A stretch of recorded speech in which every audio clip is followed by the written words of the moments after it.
ادي تمام. نجيب كده.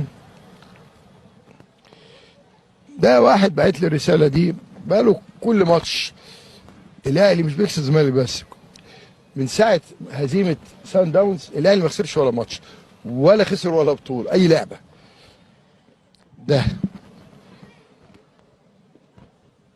ده مش محتاج نقول عليه ساحر، مش محتاج. اهو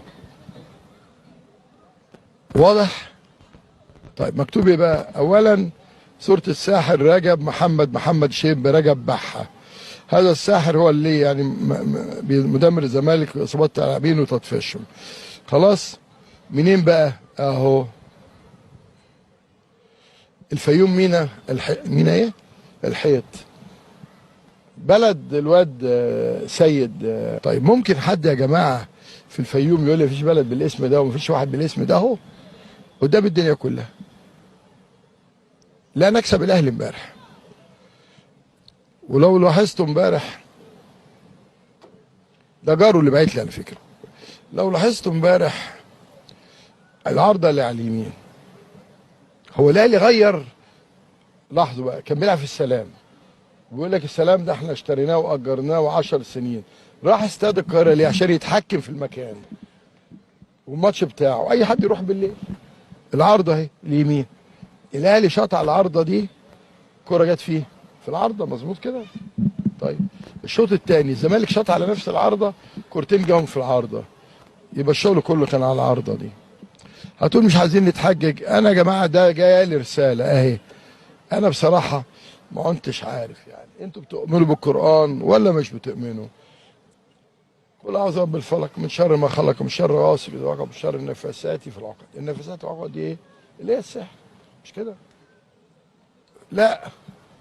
طب ما انت ولجانك وبعت لك رساله من شويه لم نفسك، انا ما عنديش الا الجزمه. ها؟ وادينا اهو شفنا اللي هيقول لنا بعد كده بليل هنقول له بح على طول. تقول لي بليل اقول لك بح. يا عم بتاع. وبعدين الناس كانوا فاكريني بكذب. ده الراجل طلع ومن نفس القريه. هو في حد بيعمل سحر هيقول انا بعمل سحر؟ هو سيد عبد الحفيظ ما طلعش ليه نفسه؟ ما طلعش ليه؟ حد يقول لي مش المفروض يطلعين في هو؟ خدوا بقى المفاجأة. ده 24 صراحة محمود المملوك ده معاه المجموعة شغالة 24 ساعة. عملوا حوار مع عادل سالم اللي بلغ عن بحة. تمام؟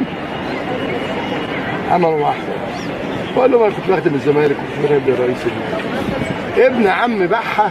عملوا معاه حوار، قال لهم ده الواد ده ابوه كان مات وراح ينام في التراب، طلع راكبه جن، وهو اللي قال لنا امام عاشور هيمشي من السنه اللي فاتت هيروح الاهلي والزمالك هيتغلب 4 واللي هيجيب جوان كذا. نعم. لسه حد بيتريق؟ لسه في حد بيتريق؟ طب ما نسمع بقى الاسطوره. اول واحد اكتشف بحة دخلت النادي وكان عندي حلقه بالليل كمان يعني الاثنين. يعني انا النهارده طالع النهارده. لا عايز اقول لك حاجه. طب ازاي يعني؟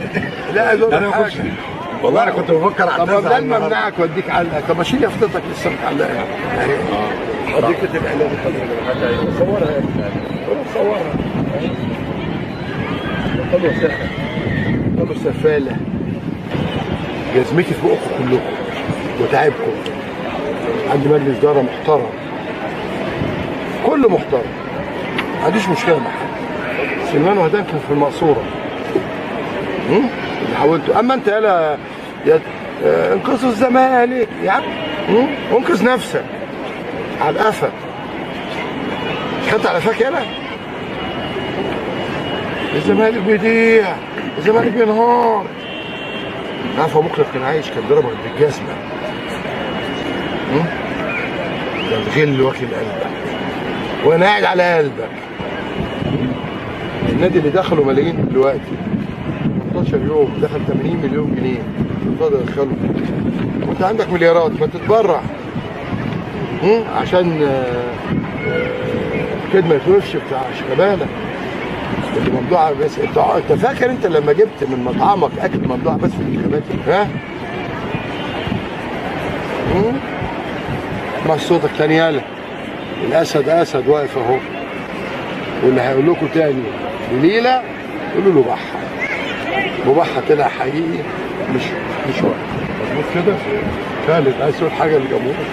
النهارده هقول حاجات كتيره في البرنامج، انا يعني كنت هقولها مش انضراتي برضه في البرنامج. لا هقولها عشان يعني رسائل كتيره جدا. انا مش يعني بالعكس انا عنيد جدا.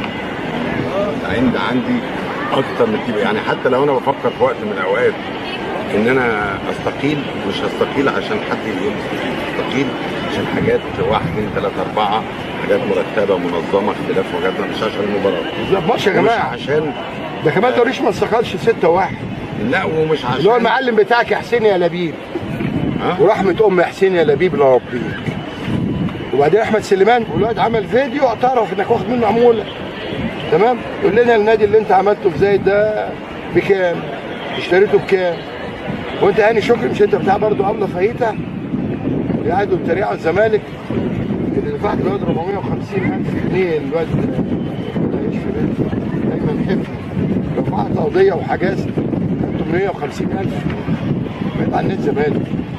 وانا قبل الانتخابات خلاص ضابط مكشيه 31 طبازين عشان النادي مش في وقت دلوقتي نعمل انتخابات وصراعات. عندي بطوله عربيه 6 مليون دولار، العيال مسافره يوم 24، عندي كاس وعندي سوبر. وبعدين فيوتشر اللي كان يغلب الاهلي ولو قالوا جون كان يغلبه، اتغلب امبارح من بنك الاهلي اللي كان نازل. ها؟ ومين بقى ده؟ في مليونيرات. ومحمود الخطيب بملايين. محمود الخطيب ده لوحده عنده مليارات. عنده حضانات وعنده مدارس للتمرين وعنده كتير يعني، وعنده فلوس كتير يعني، ربنا يزيده. وبلاش بقى كل شويه انا عيان ورايح المانيا، يعني دايما اللي بيقول عيان ربنا بيكفيه مرض. بلاش يعني الواحد ما يقولش الا لما يكون عنده الم. تمام؟ ده راجل عنده الشركه الراعيه بتاعته مدياله 1,400,000، انا واخد 40,000 جنيه. وكان عندي 6 شركات جايبهم، قال لك استنى عشان احنا نتعاقد معاهم. وبعدين الشركات قال لك ايه اتحجج، قال لك رئيس النادي اتحبس. يعني اذا حبس رئيس النادي ما بيجيبش وضع طبيعي. تمام؟ فاحنا عرفنا وزهقنا بس ما بنمشيش. ودي على كده مش انا في معزول اهو وعامل فيديو لسياده المستشار اللي عزلني بوري للناس انه هتشوفوه ان نفس سياده المستشار لما اللائحه بتاعت النادي الاهلي قالت لعمرو فاروق مش ناجح واستبعد واللجنه القضائيه استبعدته والاهلي رفع قضيه قدام حضرتك، قلت ايه يا معالي المستشار؟ قلت الجمعيه العموميه ارادتها فوق اللائحه. انا عندي بقى قلت لا، اللائحه اسمها استرشاديه، هناخد بيها وما اخدش استرشاديه. تمام؟ قلت لا، اللائحه الاسترشاديه دي مالهاش لازمه فوق اراده الجمعيه العموميه.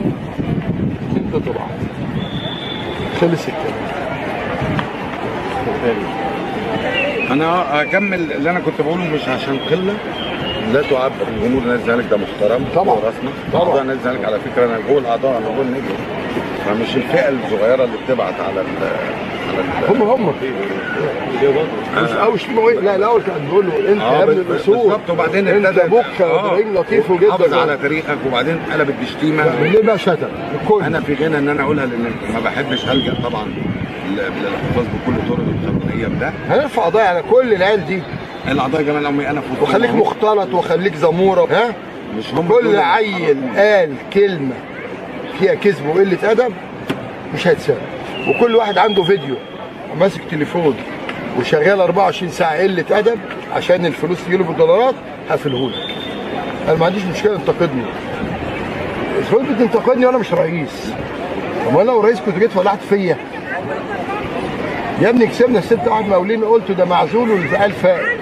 لما خسروا من النادي الاهلي لا وكسبنا فيتشر بعد ما كنت خسرنا 2 كسبت 3-2. قال لك لا لا لا لا لا لا مش هو مرتضى. لا لا لا لا اول ما تخسر يقول لك هاتوا امك، ده انا اللي هجيب امك. الكلام ده على مسؤوليتي. تاني بقوله على مسؤوليتي. ما دام قله الادب والكذب شغال 24 ساعه. وبعدين هو ادي ابن عم الواد طلع عمل فيديو وقال لك ده راح نام في التراب مش عارف لا بابوه مات ولا مين مات وركبه جن من السنه اللي فاتت قال لك امام عاشور هيروح الاهلي، نفس ابن عمه، تمام. والراجل اللي اسمه عادل سليمان بعت انا لليوم القاهره 24 عملوا محور، قال ايوه بعت رسائل الاستاذ مرتضى وبيعمل كده. انا منين ولا منين ولا منين ولا منين ولا منين، اللهم اكفيني شر اصدقائي. لا شر اصدقائي، اما اعدائي فانا كفيل بامور.